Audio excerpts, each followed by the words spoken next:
আপনার ছেলেটাকে কোরআন থেকে কেন বঞ্চিত করলেন? আল্লাহ থেকে বঞ্চিত করে তারে সুখ দিবেন কেমনে? রাসূল থেকে বঞ্চিত করে তারে সুখ দিবেন কেমনে? এই বাপ, কার হাতে তুলে দিয়ে গেলেন তারে? কার হাতে?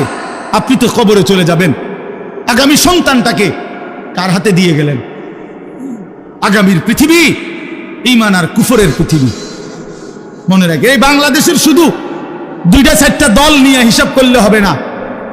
গ্লোবালাইজেশন এখন পৃথিবী, এই গ্রাম যেমন পৃথিবীর শেষ মাথা তেমন, একরকম হিসাব। এটার এই বিশ্বায়ন বলে, গ্লোবালাইজেশন বলে, অর্থাৎ সারা পৃথিবী এখন বিশ্বগ্রাম।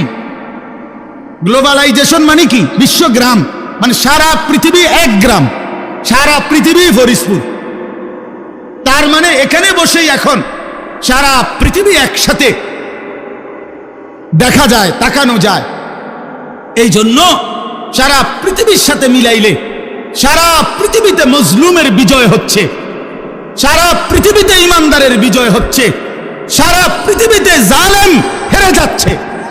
বিশ্বাস করেন, এটা বিশ্বাস করেন। এই যে 8ই ডিসেম্বর সিরিয়াতে 54 বছরের স্বৈর শাসন বাদফুত মিল্লা, সিরিয়ায় ইসলামের গুরুত্বপূর্ণ একটি দেশ, সেইখানে স্বৈর শাসক ফ্যাসিস্ট জুলুমবাজ 54টা বছর ধরে লক্ষ লক্ষ মুসলমানের উপরে জুলুম করেছে। যেই জালেম বাশার আল আসাদ গাট্টি গুট্টি লইয়া ভাগছে, পলাইছে। এই 8ই ডিসেম্বর নতুন উইকেট পড়ছে, জানেন আপনারা? 2 উইকেট পড়ছে এই বছর। 5ই আগস্ট 1 উইকেট পড়ছে, আর এই 8ই ডিসেম্বর আরেক উইকেট পড়ছে। আরো উইকেট পড়বে, আরো উইকেট। 2024 সাল উইকেট পড়ার বছর। এই বছর বোলিং ভালো হয়েছে, এবছর বোলিং কড়া বোলিং হয়েছে। হ্যাঁ, কড়া বোলিং হয়েছে। 2 উইকেট পড়ে গেছে।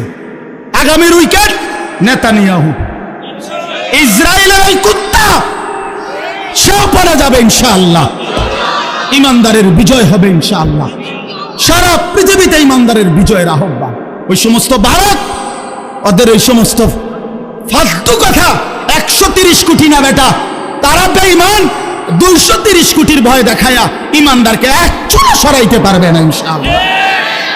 56,000 বর্গ মাইলের এই জমিন আমার দেশের লক্ষ কোটি ইমানদার যুবক কলিজার শেষ ফোঁটা রক্ত দিয়ে রক্ষা করবে ইনশাআল্লাহ।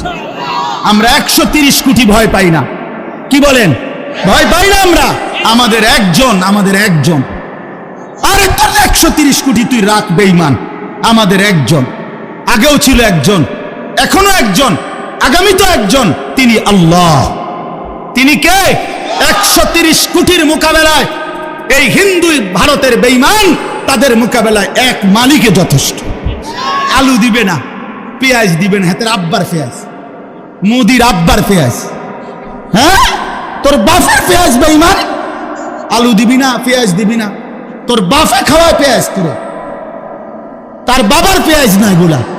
তাদেরকে 130 কোটি বেঈমানকে যে চাল ডাল আলু পেঁয়াজ যিনি খাওয়ায়, তিনি তো আমার আল্লাহ বেটা। তোদের কি বেটা? তোদের মূর্তি ছাড়া আছে কি? আল্লাহ যিনি তাদেরকে খাওয়ায়, তিনি আমার আল্লাহ না? তো আমার আল্লাহ তোরে খাওয়ায়, তুই আমারে দমক দেস। এই বেকুব মন্ডাসায় গিয়া কই নাই, বলে কি এগুলো? এজন্য বন্ধু আমার, আমি অনুরোধ করলাম, চারিদিকে নওজোয়ান, ইমানের বিজয়, কালেমার বিজয় ইনশাআল্লাহ। বাংলাদেশেও কালেমার বিজয় হবে ইনশাআল্লাহ। এই জমিনে হকের পতাকা উড়বে, কালেমার পতাকা উড়বে ইনশাআল্লাহ। কোন সন্দেহ, আমি থাকি বা না থাকি, এটা কোনো দেখার বিষয়, এটা কোনো দেখার বিষয়। নবী সাল্লাল্লাহু আলাইহি ওয়াসাল্লাম বলেন যে আল্লাহর কসম, তোমার দ্বারা একজন ব্যক্তি আল্লাহর পথ পাওয়া গোটা আরবের সমস্ত দামি উট তোমাকে হাদিয়া দেওয়ার চাইতেও উত্তম। রজুলান ওয়াহিদা, একজন মাত্র। তাহলে এর দ্বারা বোঝা গেল একজন মানুষের পরিবর্তনের আশাতেও বলা উচিত, চেষ্টা করা উচিত যে হোক আমার জিন্দিগির মেহনত দ্বারা আল্লাহর একজন বান্দাই আল্লাহর পথে ফিরছে। আমার আখিরাতে নাজাত দরকার, আমার পরকালের মুক্তি দরকার। সারা পৃথিবী চিনলেও কিছু যায় আসে না, না চিনলেও কিছু যায় আসে না। মানুষের কাছে এই পরিচিতি দিয়ে তেমন কোনো ফায়দা নেই, উল্লেখযোগ্য কিছুই নেই। মনে করেন কোরআনুল কারীমের মধ্যে 25 জন নবীর নাম আছে, একবারে গুনাহ। এখন নবী রাসূল কি 25 জন? তৈলে 1.25 লক্ষ আম্বিয়া কেরাম, তো বাকিদের তো নাম নাই, কেউ জানে না। অন্যান্য কিতাবে খুঁজলে আরো নইলে 2-4-20 জনের নাম পাওয়া যাবে। তা তাইলে লক্ষের চাইতে বেশি নবী রাসূলের নাম তো পৃথিবীর কেউ জানে না। তাইলে ওনারা কি ব্যর্থ? ব্যর্থ। আমাদের প্রিয় নবী সাল্লাল্লাহু আলাইহি ওয়াসাল্লাম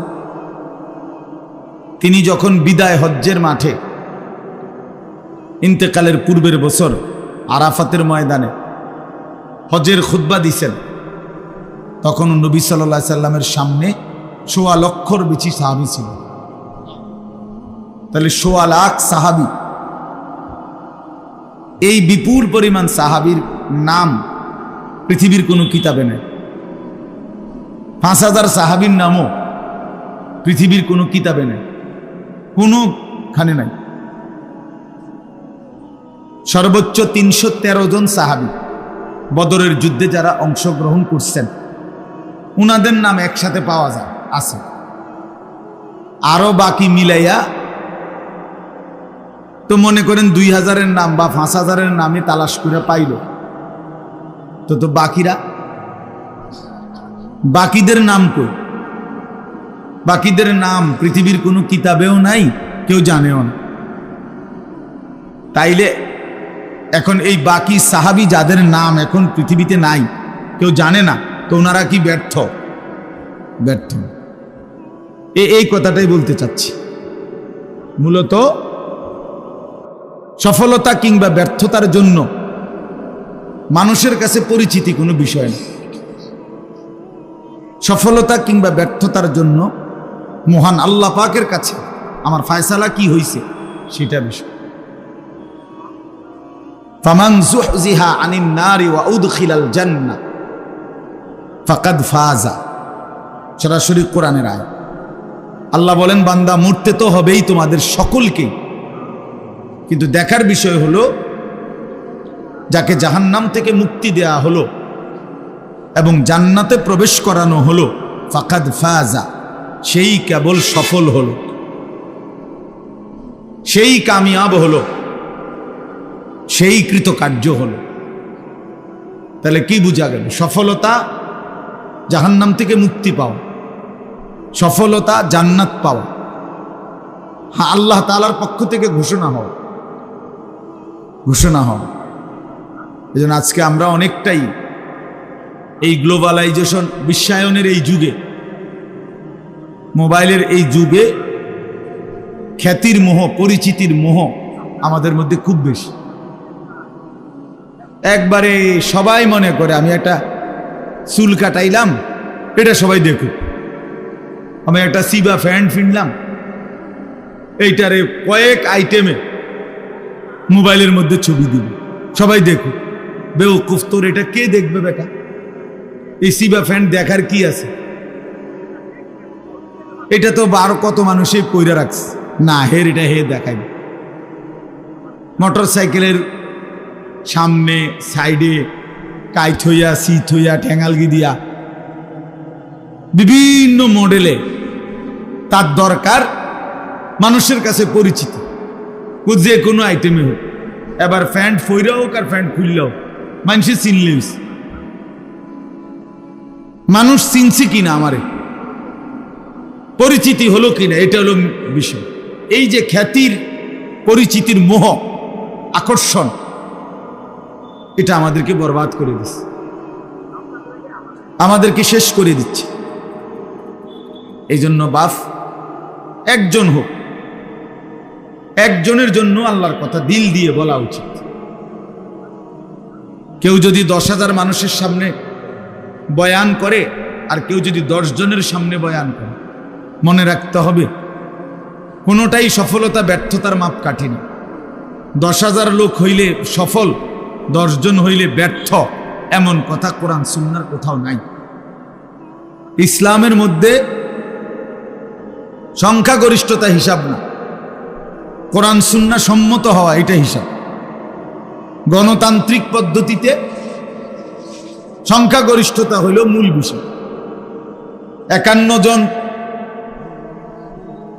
আপনার ভোট দিছে একজনকে, এবারে তারা অর্ধশিক্ষিত হোক অথবা একেবারে অশিক্ষিত হোক, তো 50 জন বুদ্ধিমান বিবেকবান আরেকজনকে ভোট দিছে, এরপরেও 51 জনের ভোট যিনি পাইছেন উনি জিতছে। কারণ এখানে সংখ্যা বেশি, একজন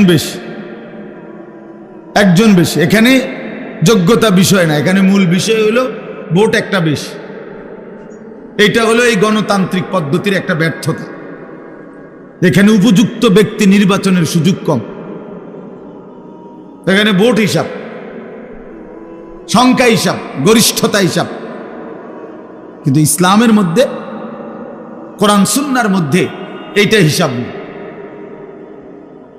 এখানে সফলতা কিংবা ব্যর্থতার জন্য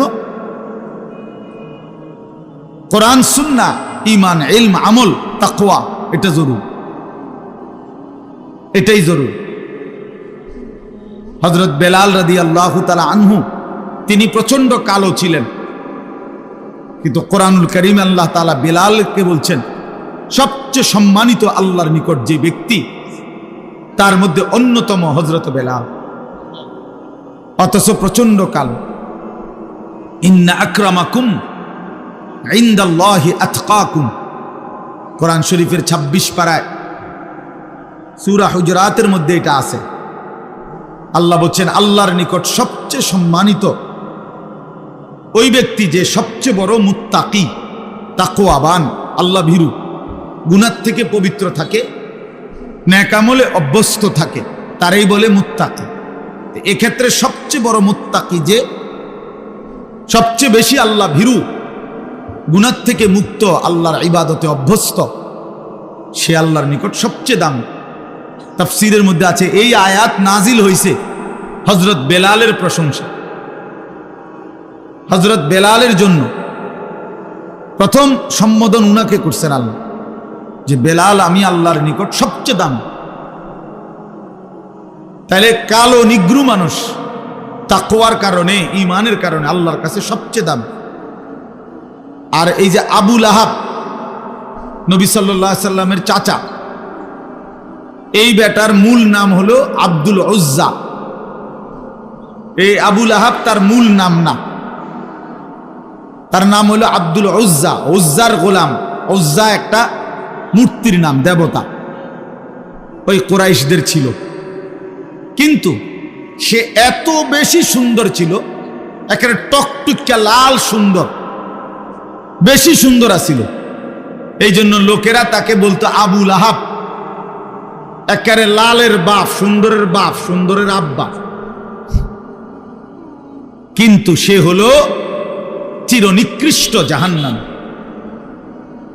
তাহলে চেহারায় তো সবচেয়ে সুন্দর, কিন্তু পরিণতি তো জাহান্নাম, নিকৃষ্ট। চেহারায় তো একদম কালো বেলাল, কিন্তু পরিণতি তো আল্লাহর কাছে সর্বোচ্চ দাম। তাহলে কি বোঝা গেল? এখানে বাহ্যিক এটা বিষয় না, ঈমান, ইলম, তাকওয়া এটা মূল বিষয়। তা আমার আপনাদের কাছে বলার উদ্দেশ্য হলো সব সময় এটা মনে রাখবেন, আল্লাহর কথা, কোরআন সুন্নাহর কথার প্রতি মনোযোগী হবেন। তিনি যেই বলুন, আপনার মসজিদের ইমাম, ওনারে কেউ না চিনুক, শুধু আপনারা কয়েকজনে চিনেন, আলহামদুলিল্লাহ, ওনার কথাই মনোযোগ দিয়ে শোনেন। উনি মুরব্বী, বয়স্ক আলেম, তো ওনার কথাই মনোযোগ দিয়ে শোনেন।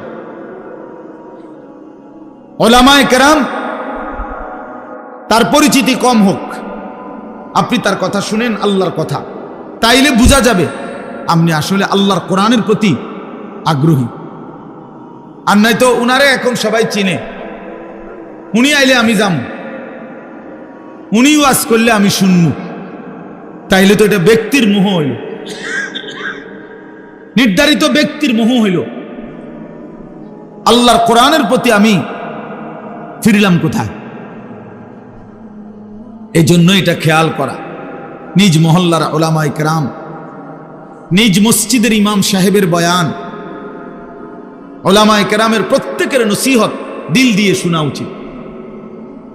2 লাইনের কথার মধ্যেও হয়তো আমার জিন্দেগির বহুত বড় খোরাক আছে, সবক আছে। এক শব্দের মধ্যে ইসলামের ইতিহাসে আমরা কিতাবে পড়ছি এমন বহু ব্যক্তি ছিল যারা নবী সাল্লাল্লাহু আলাইহি সাল্লামের হাদিস 1 লাইন শুই না অন্ধকার জীবন ছেড়ে আলোর পথে চলে আসছে। আল্লাহর কোরআনের একটি আয়াত শুনে এমন অসংখ্য মনীষীর জীবনে আছে যারা জীবন বদলায় ফেলছে, জীবন বদলায় ফেলছে। একজন বিখ্যাত মুহাদ্দিস আলেম ছিলেন মুহাম্মদ ইবনে মাসলামা আল কানাবি রাহমাতুল্লাহি আলাইহি, অনেক বড় মুহাদ্দিস। তো উনি বাজারের মধ্যে সন্ত্রাসী, বাজারে চাঁদাবাজি করতেন, উগ্র ছিল, বখাটে ছিলেন, বন্ধু বান্ধব নিয়ে নেশা করতেন, আড্ডা দিতেন এবং বাজারে উচ্ছৃঙ্খল আচরণ করতেন। একদিন ওই বাজারের পাশ দিয়ে একজন বড় মুহাদ্দিস আলেম যাইতেছিলেন, ইনি তারে টিটকারি কইরা বলছে, এই হুজুর খারান, চাই আপনি কি হাদিস জানেন বলেন দেখি, একটা হাদিস বলেন। তো এইটা বলাতে ওই আলেম ইমাম শুবা রাহমাতুল্লাহি আলাইহি উনি নিয়ত করলেন মনে মনে যে আল্লাহ, তোমার বান্দাকে দেখেই বোঝা যাইতেছে উচ্ছৃঙ্খল, বখাটে, কিন্তু শুনতে তো চাইছে আপনার বন্ধুর হাদিস। টিটকারি করে কোক, মস্কারি করেই বলুক, হাদিস তো শুনতে চাইছে, আমি একটা হাদিস বলি, আপনি বরকত দিয়েন। এই কথা বলে বলছে, যুবক শোনো, নবী সাল্লাল্লাহু আলাইহি ওয়াসাল্লাম বলছেন, ইজা লাম তাস্তাহি ফাসনা মা শি'তা, যখন কারো লজ্জা নাই, শরম নাই, তো এবার তুমি যা ইচ্ছা তাই করো। যার হায়া নাই, যার শরম নাই, সে যা ইচ্ছা তাই করুক। নবী সাল্লাল্লাহু আলাইহি সাল্লাম বললেন, আমি জানি না, যা তোর যা মন চায় তাই কর, যেহেতু তোমার কোনো লজ্জাই নেই, হায়াই নাই, শরমই নাই। এইটা রাসূলুল্লাহ সাল্লাল্লাহু আলাইহি ওয়াসাল্লামের হাদিস। এই কথা বলে তিনি চলে গেলেন। এই যুবক মুহাম্মদ ইবনে মাসলামা ওইখানেই বসে রইলেন। তো সাথের বন্ধুরা বললেন, উস্তাদ উঠতেন না, চলেন। বুঝছে না, তোমরা কি বুঝছো বন্ধু, এই হাদিস তো নবী সাল্লাল্লাহু আলাইহি সাল্লাম আমার জন্য বলছে, আমি তো লজ্জা নাই, শরম নাই, যার ফলে যা মন চায় তাই করি, অন্যায় করি, নাফরমানি করি, বখাটেপনা করি, মানুষের উপরে জুলুম করি, জবরদস্তি করি। কাজে আমার কোনো চরিত্র নাই, আমার কোনো হায়া নাই, এজন্যই তো আমি যা ইচ্ছা তাই করি। তো রাসূল সাল্লাল্লাহু আলাইহি সাল্লাম তো এই তিরস্কার আমারে করছেন, যাও ছেড়ে দিলাম অন্ধকার এই রাস্তা। এই এক কথার উপরে পরবর্তীতে উনার কাছে গেছেন ওই ইমাম শুবা, ওই যিনি বলছিল হাদিস, উনার কাছে গিয়ে উনার ছাত্র হয়ে হাদিস শিখে ওই জামানার সর্বশ্রেষ্ঠ মুহাদ্দিস হয়েছে। এই এক কথায় জিন্দেগি বদলে গেছে, এক হাদিস জীবন পাল্টায় দিছে। এই জন্য বাপ, আল্লাহর কথা দিল দিয়ে শুনবেন, নিজ মহল্লার ইমাম সাহেব, উলামায়ে কেরাম প্রত্যেকের কথা দিল দিয়ে শুনবেন। আসরের পরে বলুক সেটাও দামি, জোহরের পরে বলুক এটাও দামি, 20 মিনিট বলুক এটাও দামি, 2 ঘন্টা বলুক এটাও দামি। প্রত্যেকের কথাকেই আল্লাহর কথা যখন বলে দামি মনে করা উচিত, তাইলে বরকত হয় নিজের মধ্যে। আর নাই তো শুধু ব্যক্তি বিশেষের মোহ হইলে এটার মধ্যে জিন্দেগি হয় না। আল্লাহ আমাদেরকে বুঝার তৌফিক দান করেন। মোবাইল যাদের হাতে আছে, দয়া করে এই হাতের মোবাইলটা নিয়ে ব্যস্ত না হইলে ভালো। এইটা নিয়ে আপনি রেকর্ড করলো হাতে ধইরা কাম হইতো না, আপনার জীবনে সদর বদরেই যাবে। এই মোবাইলের ব্যস্ততা এটা দিলের মধ্যে সারাক্ষণ খসখস করে, সারাক্ষণ অন্তরের মধ্যে এই কথাই আসা যাওয়া করে যে মোবাইলে উঠতেছে কিনা, আওয়াজ ক্লিয়ার কিনা, রেকর্ড সুন্দর হচ্ছে কিনা, ইত্যাদি ইত্যাদি। ফলে আর আসলে এই বেচারা নিজের জন্য কিছুই বুঝে না। যেমন আছে অপদার্থ, এমন অপদার্থই থাকে যায়, বদলায় না। এজন্য 1 কোটি মোবাইলের ওয়াজের চাইতেও আল্লাহর কোনো বান্দার সরাসরি কথা শোনা 1000 কোটি গুণে বেশি উত্তম।